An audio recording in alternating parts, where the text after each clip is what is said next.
Muito bom dia, eu sou o Aristides Barros, jornalista e editor do Efeito Letal. Nós estamos aqui na Câmara de Mogi das Cruzes. Nós vamos fazer uma entrevista, nós vamos entrevistar o vereador Rodrigo Valverde. O Rodrigo Valverde é do PT e ele é pré-candidato a prefeito pelo partido. Muito bom dia, Barros. Obrigado aí por essa oportunidade. Bom dia a todos aí que nos assistem aí pelo Efeito Letal. É meu primeiro mandato aqui como vereador e vou ser candidato a prefeito aqui de Mogi das Cruzes.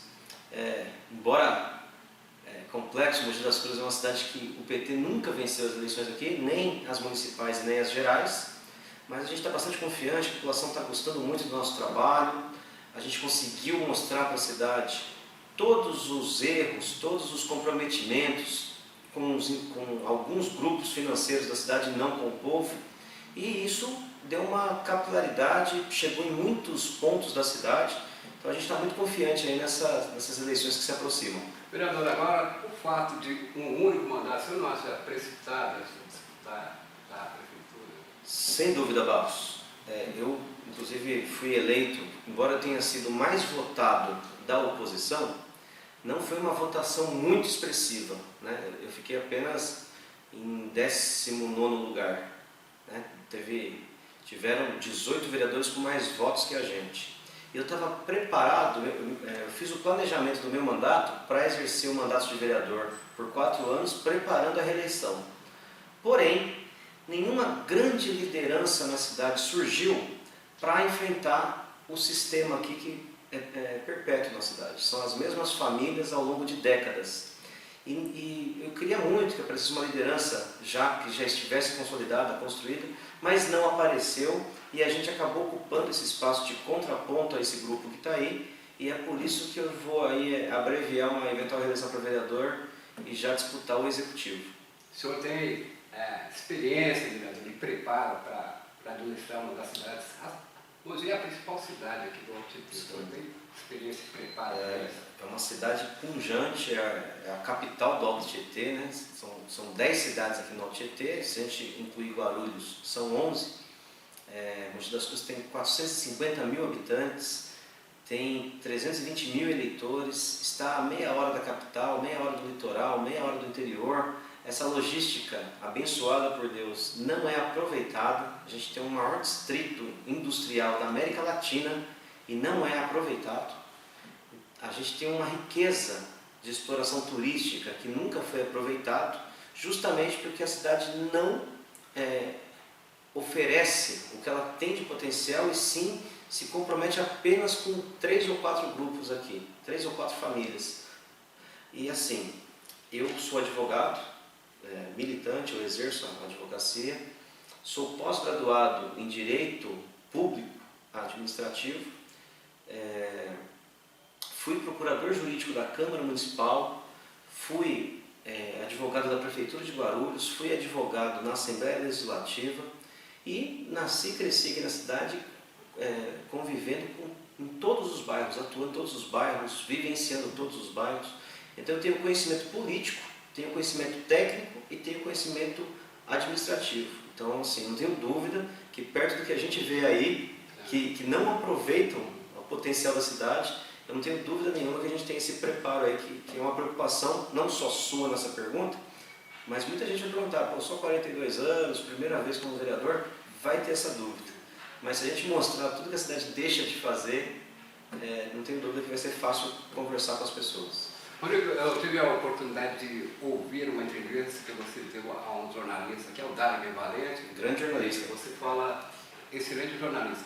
Você fala o seguinte, que há mais de 30 anos tem um grupo político, né, comandando a cidade. Na verdade eu errei essa afirmação, é muito mais. Só o Valdemar Costa Filho, pai do nosso boy Valdemar Costa Neto, só ele ficou 40 anos aí se elegendo e elegendo sucessor, se elegendo e elegendo com sucessor. Em 2000, esse Valdemar, que ficou anos comandando, antes dele era a família Lopes, que na verdade são os mesmos grupos econômicos, também ficou outros 40 anos aí dominando a cidade. E em 2000, esse Valdemar apoiou o Junge. O Junge ficou 2 mandatos. Em 2008, o Junge apoiou o Bertaioli. O Bertaioli ficou 8 anos. O Bertaioli apoiou o Marcos Melo, que tem o vice Juliano lá, filho do Junge. Então eu acredito que estagnou.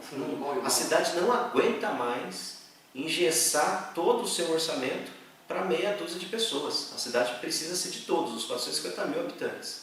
Essa situação dos eleitores mogianos que está voltando nessa sequência, praticamente uma dinastia, né? Sim. Colocando, leva aquela velha música, né? Como os nossos pais. Né? Parece que o jovem vota no que o pai fala, né? A juventude está voltando pelo pensamento da terceira idade. Seria quase aquela música. Como é que você pretende quebrar esse elo, né? Para conquistar o voto da terceira idade e também o voto da juventude? O que a gente precisa conversar tanto com esse público da velha guarda quanto os jovens que estão aí? Esse grupo, ele se aproveita da história e coloca como mérito deles. Mogi das Cruzes é uma das cidades mais antigas do Brasil. Né? Os bandeirantes chegaram aqui em 1560. E de lá para cá, o Mogi das Cruzes se tornou vilas, né, que era colônia de Portugal. Famílias importantes se instalaram aqui e exploraram economicamente essa cidade. Essas famílias até hoje, elas têm uma grande influência. E tudo pertencia a Mogi das Cruzes, todo o Alto Tietê, todas as cidades do Alto Tietê pertenciam a Mogi das Cruzes, parte do Vale do Paraíba pertencia a Mogi das Cruzes, parte da capital pertencia a Mogi das Cruzes. Com o passar dos anos, essas cidades foram se desmembrando. E é claro que quando uma cidade se emancipa, ela não tem a mesma estrutura da cidade principal. Então é por isso que Mogi das Cruzes tem uma qualidade de vida melhor que Biritiba-Mirim, melhor que Itacoaxetuba, melhor que Bernardo Vasconcelos.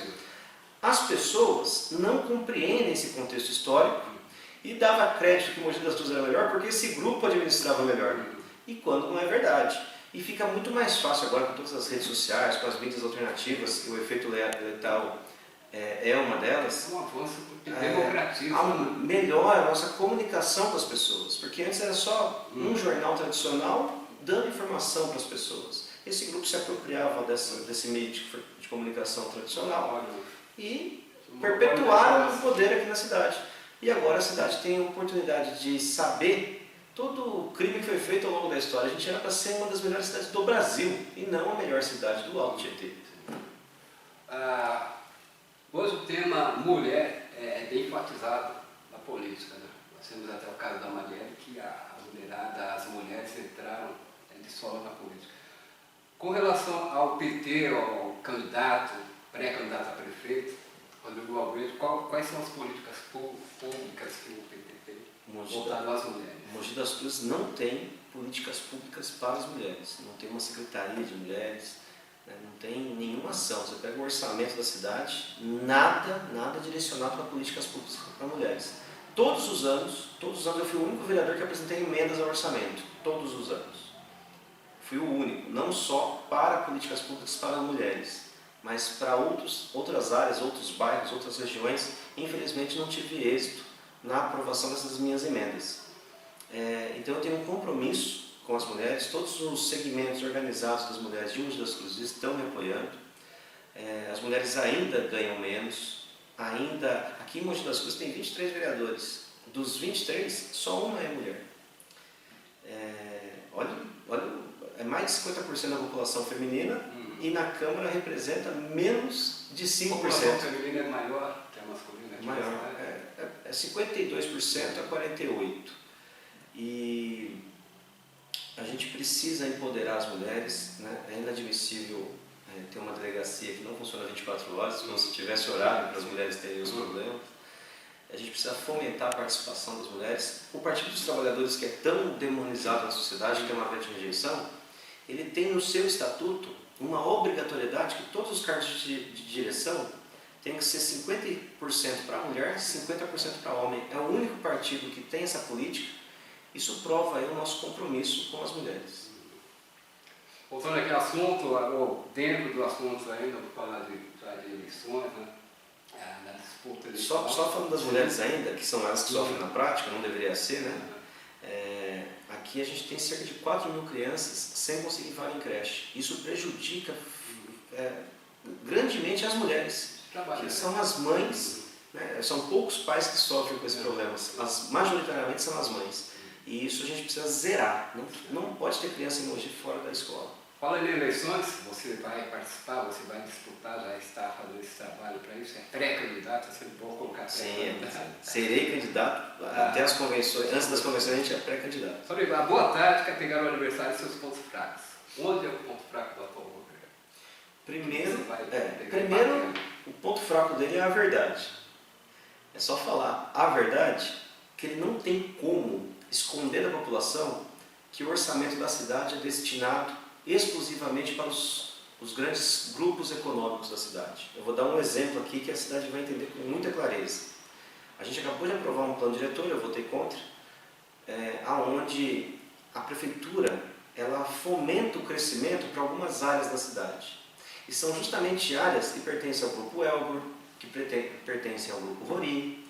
Na semana que o prefeito aumentou o IPTU da cidade inteira para todo o povo, o prefeito também isentou a empresa Júlio Simões de pagar imposto. Então, mostrando a verdade, é o grande ponto fraco dele. Ele foi muito infeliz no aumento do IPTU, não só pelo momento econômico ruim, com muito desemprego, com a renda da população mogiana caindo, mas fundamentalmente no próprio cálculo do IPTU. Então, o prefeito ele não tem um acerto. É difícil, se você me perguntar qual o acerto dessa gestão, eu não consigo falar.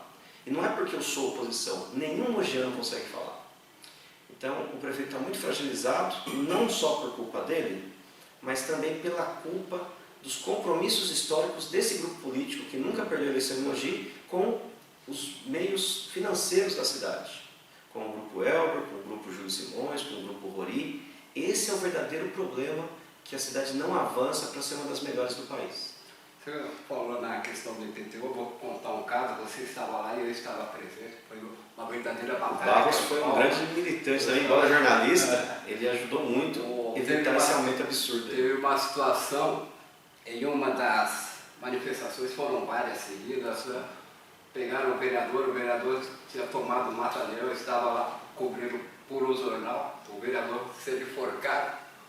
Ele disse que era um guarda municipal, dois guardas municipais. Eu cheguei e disse ao senhor, como é que o senhor estava vendo aquele momento, né? Como é que o senhor sentia aquela reação, e os guardas municipais, o senhor lá com o batalhão. Em cima disso, eu pergunto, como é que você avalia o IPTU? O IPTU, a gente sabe, convulsionou toda a cidade, afastou até alguns aliados do governo. Como é que você avalia essa questão? Você lembrou bem um caso aí, eu literalmente lutei contra o IPTU. Eu estava lutando, e eu sou um testemunha popular disso lá. No começo, antes do carnê chegar na casa das pessoas, algumas pessoas viam como oportunismo. Esse cara é do PT, esse cara é de oposição. Não estava dando muita adesão. Você participou dos primeiros movimentos que a gente fez contra o IPTU, deu cerca de 200 pessoas. Mas depois que as pessoas ficaram sabendo quanto que elas pagavam de IPTU e o quanto que elas iam pagar com o aumento que o Marcos Melo deu, aí elas se uniram a gente e a gente convulsionou a cidade, 5 mil pessoas na inauguração. Uma reação violenta, porque obrigando o prefeito a voltar atrás. Foi a primeira vez que o SOP da PMV jogou bomba. Sim, foi a primeira vez. Foi muito pesado o jogo. Eu estava lá. Mas assim, o bom de tudo isso, a gente tem certeza que a gente estava certo e a cidade reconhece isso e a própria Guarda Municipal hoje vai me apoiar. A presidente da Guarda Municipal... Você mata-leão ou mata-leão? Não, eles viram que a gente estava certo e agora a presidente da Guarda Municipal vai apoiar já apoia a nossa pré-candidatura, apoiará a nossa candidatura. E foi um momento histórico em Mogi, Barros, porque a cidade nunca se mobilizou contra uma ação do prefeito. Foi a primeira vez. E a ação resultou que em fevereiro de 2018 chegou um carnê absurdo para as pessoas pagarem. E em março de 2018 chegou um outro carnê mais leve para as pessoas pagarem. Então valeu a pena a luta, valeu a pena todo esse desgaste. As ruas do IPTU foram dois momentos. Houve a batalha nas ruas, né? Uma batalha urbana, não foi campal porque não estávamos no campo, uma batalha urbana e teve senão era a batalha do ITR, né? Se fosse rural, né? Foi uma batalha urbana. E houve também a batalha na justiça. Sim. A gente conseguiu uma modesta vitória no Ministério Público, nós estamos com representação e a Prefeitura conseguiu reduzir imóveis misto, comercial e residencial. Esses imóveis estavam muito caros, a Prefeitura conseguiu rever, foi uma ação nossa no Ministério Público e infelizmente a grande vitória para a população de Mogi das Cruzes seria se a gente ganhasse no judiciário, no Tribunal de Justiça. Entramos com uma ação direta de inconstitucionalidade contra essa lei, que está toda errada. O Ministério Público deu razão para o nosso argumento, mas infelizmente os desembargadores do Tribunal de Justiça, embora reconheceram o erro da Prefeitura, acharam que ia prejudicar muito o orçamento público. Então manteve essa cobrança aí que está maquiada. Depois a gente pode se aprofundar um pouco mais no erro da Prefeitura. Futuramente existe a possibilidade de redução desse tributo, do IPTU? Sim, na Justiça não cabe mais, né? Nós perdemos.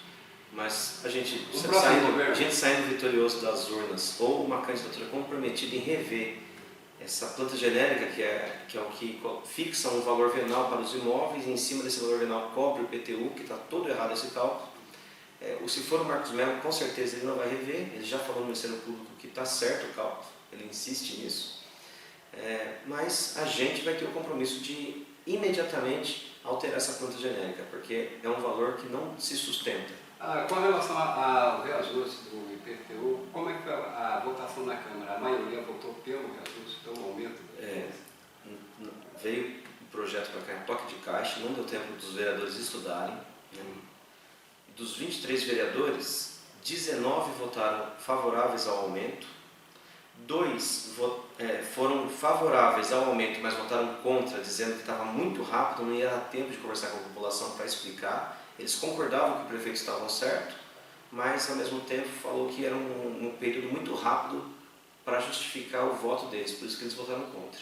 E 2 vereadores foram enfáticos em denunciar o erro do cálculo, o erro do aumento, e votaram contra de forma mais incisiva.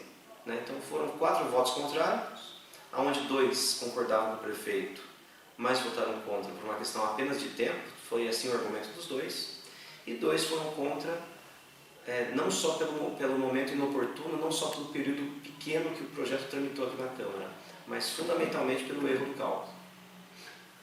Vereadores, para finalizar aqui o nosso bate-papo, é um bate-papo, é uma entrevista. Passou muito rápido.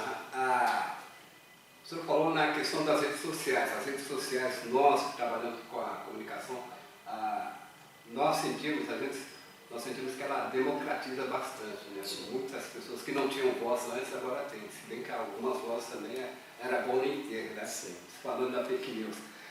E eu acompanho bastante porque faz parte do meu ofício e agora na época política é fundamental que todas as pessoas acompanhem. Eu vejo o seguinte, que as redes sociais, muitos comentários positivos acerca do seu trabalho político e também negativos, né? Então eu vou dividir a pergunta, né? Os positivos são as pessoas, muitas pessoas falam que admiram o seu trabalho. Mas essas muitas pessoas já colocam logo na sequência que não votam no senhor porque o senhor é do PT. Como é que trabalha essa questão? Eu estou no Partido dos Trabalhadores desde os meus 14 anos, né? É uma questão extremamente ideológica, eu não estou no partido por conveniência. Aliás, se fosse por conveniência, né, você acabou de relatar aqui um caso que a primeira coisa que eu tinha que fazer, se eu fosse mais um querendo enganar a população, seria sair do PT. Isso facilitaria muito a minha vida. Mas as pessoas, eu vou tentar conversar com as pessoas que existem 33 partidos políticos. Infelizmente, a esmagadora maioria deles não tem um mínimo projeto para o país, não tem um mínimo projeto de sociedade. Eles são apenas, aonde o vento está levando, eles vão. Você ganha um governo que acha que tem que ter mais bem-estar social, eles estão junto. Se ganha um governo que acha que não tem que ter bem social nenhum, eles também estão juntos. É conforme a conveniência deles e não de um país. Agora, o PT, eu sou testemunha, desde os meus 14 anos no mínimo, que se o momento está favorável para alguém que pense que não precisa ter bem-estar social, ele é oposição. Por mais que ofereçam muita conveniência para ele, ser situação, ele se mantém firme na oposição. E quando ele consegue vencer as eleições, a vida das pessoas melhora. E na oposição, também a gente vê alguns partidos sendo oposição, na hora que dão os carguinhos para eles viram situação. E eu não vejo isso no PT. Aqui em Mogi das Cruzes, de todos os partidos da Câmara, qual o único partido que ficou do lado da população em tempo integral, nunca votou contra os interesses da população? É o PT. Então eu sei disso. Agora, as fake news que falaram para as pessoas que o PT é o partido mais corrupto do mundo, que foi o partido que quebrou o Brasil, essa mentira uma hora vai ficar comprovada que é mentira. Mas no momento que as pessoas pensam que essa mentira é verdade, eu estou firme, porque eu acredito nesse projeto de sociedade onde o jovem que nasce pobre, ele não precisa morrer pobre, ele tem direito de fazer uma faculdade, ele tem direito a uma qualificação de emprego. Então é nisso que eu acredito, é por isso que eu estou no PT. Se por enquanto essas fake news prevalecerem e as pessoas continuarem achando que, embora o meu trabalho seja bom, embora eu represento bem a cidade, eu não devo vencer as eleições porque eu estou no PT, eu não vou me curvar ao que querem, que é abandonar o lado que eu acredito. Porque política também não é para agradar a gregos e troianos. A gente vê candidato mudando de partido toda hora. A gente vê candidatos que falam uma coisa hoje, amanhã faz totalmente ao contrário. Então essas enganações precisam acabar. As pessoas precisam votar em mim, sabendo no que eu acredito e aprovando ou não o que eu faço. Agora, aprova tudo que eu faço, mas não vota em mim, porque eu pertenço a um partido, e vai votar em alguém que está num partido que sempre traiu essas pessoas? Você votou contra elas. Pois é. Então eu espero muito que a verdade vença nessas eleições. Na última eleição, a mentira venceu. Né? Muitas eleições a mentira vence. Seus principais trabalhos na Câmara que você pode até levar no palanque, fala. O vereador Rodrigo fez isso, isso e isso. Olha, felizmente a gente fez muitas ações, porque tem muita coisa errada na cidade. A gente teve diversas derrotas. Né? Eu apresentei um projeto que foi aprovado por unanimidade, que eu gostei muito, que foi a prefeitura colocar no site, de forma transparente, quanto que ela gastou de medicação, quais medicamentos, qual a quantidade desse medicamento e para onde eles foram distribuídos. A Câmara aprovou por unanimidade. Eu pensei, poxa, que beleza, vai ter uma transparência nisso, que sempre é uma caixa preta. O prefeito Marcos Melo vetou o projeto e os vereadores aceitaram o veto do prefeito. Eu fiquei indignado, então foi uma grande derrota para a cidade, não para mim. Um projeto que tinha sido aprovado, o prefeito falou não, os vereadores concordaram com não. E poderia derrubar, e não derrubaram, infelizmente. Agora, eu fiz alguns projetos que infelizmente estão travados, por exemplo, toda licitação, a gente paga preços absurdos. Uma coisa que custa R$100, a gente paga R$400. Então eu fiz um projeto de lei para ser ao vivo, toda a licitação, todo o processo de licitação tem que passar no site da Prefeitura, no site da Câmara Municipal. Infelizmente esse projeto não está indo para frente. Fiz um projeto para obrigar a ter mais um funcionário no ônibus para auxiliar o motorista, não somar cobrança nas dúvidas, para a viagem ser mais rápida, mais segura. Infelizmente não foi aprovado. Tem um projeto onde a Prefeitura tem que ser obrigada a falar quais crianças que estão esperando uma vaga na creche, nas escolas, e qual o critério para a ordem da fila. E esse projeto também não anda. Então eu fiz N projetos aqui que infelizmente estão parados. E o que foi aprovado eles derrubaram. Agora, fiz projetos com uma relevância menor para a cidade, por exemplo, Dia do Orquidófilo. Os produtores de orquídeas me procuraram, fiz. O processo foi rápido, porque não prejudica ninguém. Né?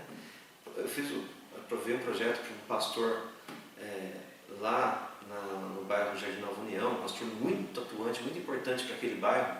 Veio a falecer, eu coloquei o nome de rua lá, o nome dele, e infelizmente, felizmente o projeto foi aprovado, mas é um projeto também que não prejudica ninguém. Agora, os grandes projetos que iam melhorar a vida do povo e tirar os privilégios de alguns poderosos, esses projetos eu não consigo levar em frente. As vitórias do nosso mandato, o IPTU foi uma grande vitória. A gente conseguir mostrar para a cidade que a empresa de ônibus tinha isenção e a tarifa do ônibus aumentou e a gente conseguiu reduzir esse valor na justiça, foi uma grande vitória, pena que durou pouco. Né? Centenas de famílias que estavam com artificial para saírem, continuam até hoje morando nas suas casas, foi uma grande vitória do nosso mandato. Então a gente fez assim bastante, a gente denunciou todos os preços abusivos da merenda, né? O prefeito me processou e perdeu. Então foi muito bacana e foi muito bom ser vereador. Eu gostaria muito até de continuar como vereador, mas eu estou sentindo que tem um projeto maior que dá para a gente ajudar ainda mais a cidade do que a gente está ajudando hoje. Como é que está o PT para as eleições a nível de conversa, aliança com outros partidos? A coisa está andando nesse sentido? Mogi das Cruzes tem uma grande rejeição ao PT, mas mesmo tendo essa resistência ao PT aqui em Mogi, a gente conseguiu montar uma boa chapa de vereadores. Nós vamos eleger uns 2, 3, até 4 vereadores. A gente está conversando com o PSOL, que está nos apoiando publicamente, O PSOL também vai ter representantes na Câmara, espero que sejam uns 2 ou 3. Né? A gente está conversando com o PSB, que pode ter alguma possibilidade aí de nos apoiar. Estamos conversando com o PROS, do Miguel Bombeiro, que pode nos apoiar. Estamos conversando com o Avante. A Unidade Popular, que é o partido mais novo do Brasil, está nos apoiando, uma juventude muito aguerrida. O PMN está nos apoiando, do presidente Irineu. Então a gente está tendo, apesar da rejeição ao partido, nós estamos tendo um grande grupo de apoio. E principalmente a própria população como um todo. Não é mesmo? Muita gente influente na cidade, formadores de opinião, que não estão filiados a partido nenhum, também estão nos apoiando. E é um apoio muito importante, até porque a população está com rejeição a partidos políticos. Embora sejam fundamentais para a democracia, existe essa rejeição. E a gente precisa mostrar para a cidade que a democracia é muito importante. Os partidos políticos são importantes, os que têm defeito, esses defeitos têm que ser sanados, mas não extinguir os partidos. Né? Nós temos que trabalhar com uma sociedade melhor e só é possível com partidos e pessoas e grupos e coletividade. O individualismo não resolve nada. Ok. Boa sorte, então, nas urnas, nas eleições. Então. Muito obrigado. Eu que agradeço, Barros. Um grande abraço a todos.